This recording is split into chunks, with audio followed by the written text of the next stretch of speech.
प्रश्नावली जो हमारी 4.1 है, पिछली वीडियो में क्वेश्चन नंबर 1 और कुछ उदाहरण हमने सॉल्व किए थे।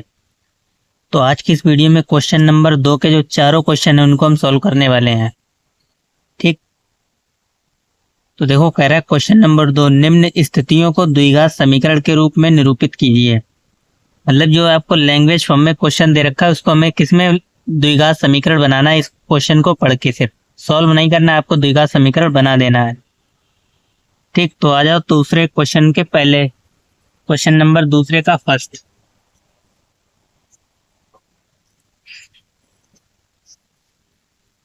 क्वेश्चन आपका दूसरा है, उसका फर्स्ट पूछा गया है। ठीक, देखो क्वेश्चन अब अपनी बुक से देखते रहना। दे रखा है एक आयताकार भूखंड का क्षेत्रफल 528 मीटर स्क्वायर है। तो लिख लो आयताकार भूखंड का क्षेत्रफल। आयताकार भूखंड का क्षेत्रफल कितना दे रखा है? 528 मीटर स्क्वायर। कह रहा है क्षेत्र की लंबाई चौड़ाई के दोगुने से 1 अधिक है। मान लेते हैं, यहाँ पे लिख लो माना चौड़ाई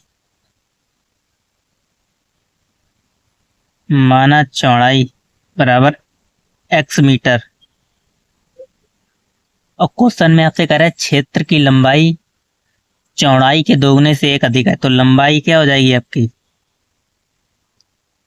लंबाई जो है वो चौड़ाई के दोगुने से, तो इसका दोगुना चौड़ाई के दोगुने से 1 अधिक है। तो ये आपकी लंबाई हो गई मीटर में। ठीक, तो आपको इसको एक इक्वेशन के फॉर्म में बनाना है सिर्फ, यानी द्विघात समीकरण बनाना है। तो लिखोगे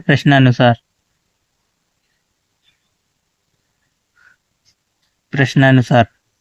अब आपको मालूम है आयत का क्षेत्रफल क्या होता है? आयताकार भूखंड है तो लिखोगे आयताकार भूखंड का क्षेत्रफल। आयताकार भूखंड का क्षेत्रफल।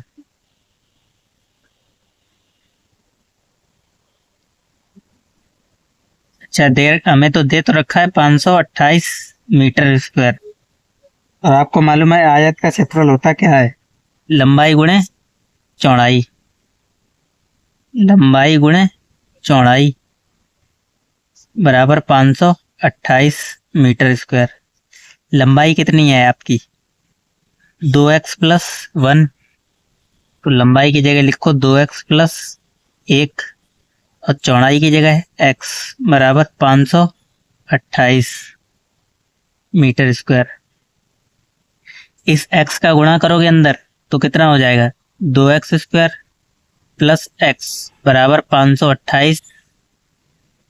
ठीक, इसको इधर ले आओ, इधर लाएंगे तो किसके हो जाएंगे? माइनस के। तो 2x स्क्वायर प्लस x और माइनस 528 बराबर 0।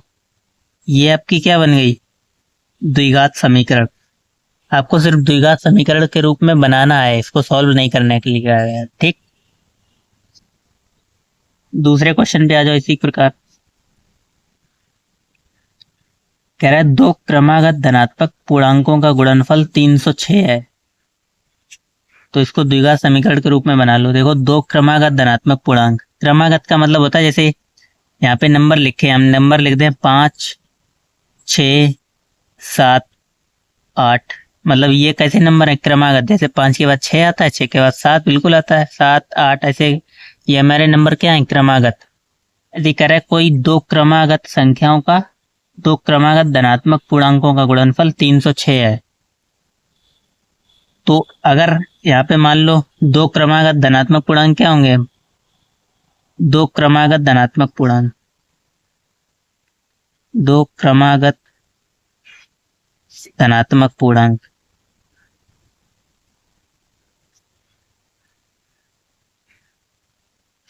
एक होगा आपका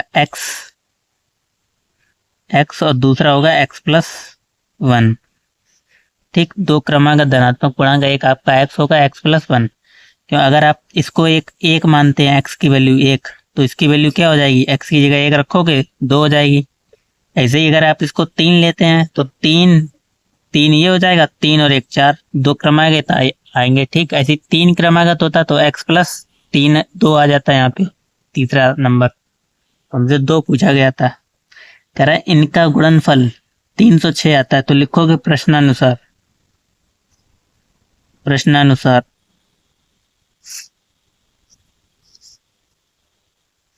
इनका गुणनफल x गुणे x प्लस 1 बराबर 306। गुणा कर लो, x का x में गुणा करोगे x स्क्वायर, फिर x का गुणा करोगे किस में 1 में, प्लस के x और बराबर 306। 306 प्लस के इधर लेके आओगे माइनस के हो जाएंगे, x square plus x minus 306 बराबर 0। ये आपका क्या हो जाएगा, द्विघात समीकरण। ठीक, इसी के फॉर्म में लिखना था।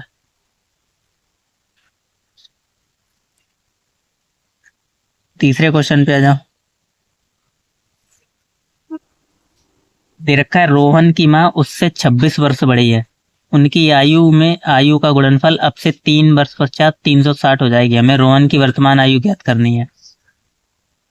ठीक, तो मान लो रोहन की वर्तमान आयु, माना रोहन की वर्तमान आयु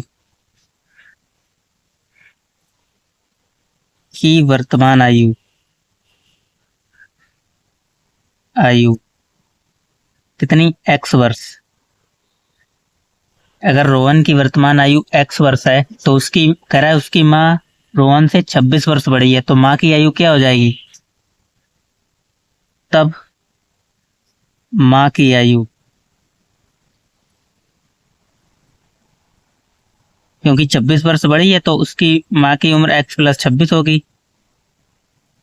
अगर आपकी उम्र 10 वर्ष है और आपकी माता जी अगर आपसे 26 वर्ष बड़ी हैं तो आप इसमें 26 ऐड ही करोगे अपनी उम्र में, तो आपकी यह माता जी की उम्र क्या हो जाएगी, यानी 36 वर्ष। इसमें ऐड ही तो होगा, x प्लस 26 वर्ष बड़ी हैं तो। ठीक, अब कह रहा है उनकी आयु का गुणनफल अब से 3 वर्ष पश्चात, तो 3 वर्ष पश्चात 3 वर्ष बाद रोहन की आयु क्या हो जाएगी, 3 वर्ष बाद रोहन की आयु,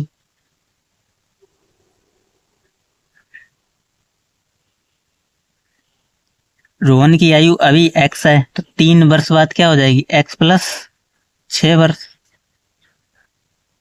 ऐसे ही माँ की आयु x प्लस 26 वर्ष है तो 3 वर्ष पश्चात क्या हो जाएगी, 3 वर्ष बताया था कितना, 6 या 3, और आपसे 3 वर्ष पश्चात। ठीक, तो x प्लस 3 हो जाएगा यहाँ पे, 6 नहीं। ठीक, ऐसे ही रोहन की आयु, तो माँ की आयु में ही आप तो 3 ऐड करेंगे,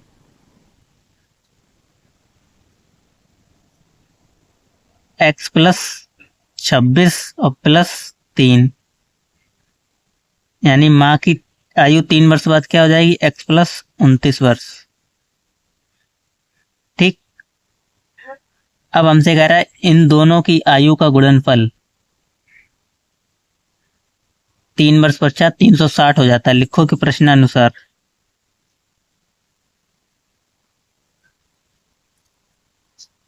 देखो ये वाली आपको आयु लेनी है और कौन सी लेनी है, ये वाली x प्लस 3, इन दोनों का गुणनफल x प्लस 3 गुणे x प्लस 29 बराबर 360 हो जाता है। बस गुणा कर लो, x का x में गुणा करेंगे x स्क्वायर, x का गुणा 29 में करोगे 29x, फिर 3 का गुणा x में करोगे 3x, 3 का गुणा इसमें करो 29 में, 3 नेम 27 और 3 दूनी 6 7 8।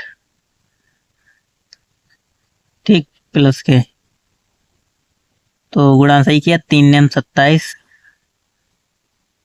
7 आंसर लगा 2 और 3 दूनी 6 7 8 87 बराबर 360। देखो 29x और 3x कितने हो जाएंगे, 29 31 31 32, तो x square plus 32x plus 87, इसको इस साइड लाओगे तो माइनस के हो जाएंगे, माइनस के 360 बराबर 0। तो जब आप 360 में से 87 माइनस करोगे कितने बचेंगे? यहाँ पे 10 में से 7 गए 3 और यहाँ पे कितने बचे 5, 15 में से 8 गए 7, यानी 273 किसके बचेंगे? माइनस के, क्योंकि हम छोटे नंबर में से बड़ा नंबर घटा रहे हैं। तो आपका ये फाइनल समीकरण हो जाएगा x square plus 32x minus के 273 बराबर 0। ठीक, ये आपका आंसर हो जाएगा।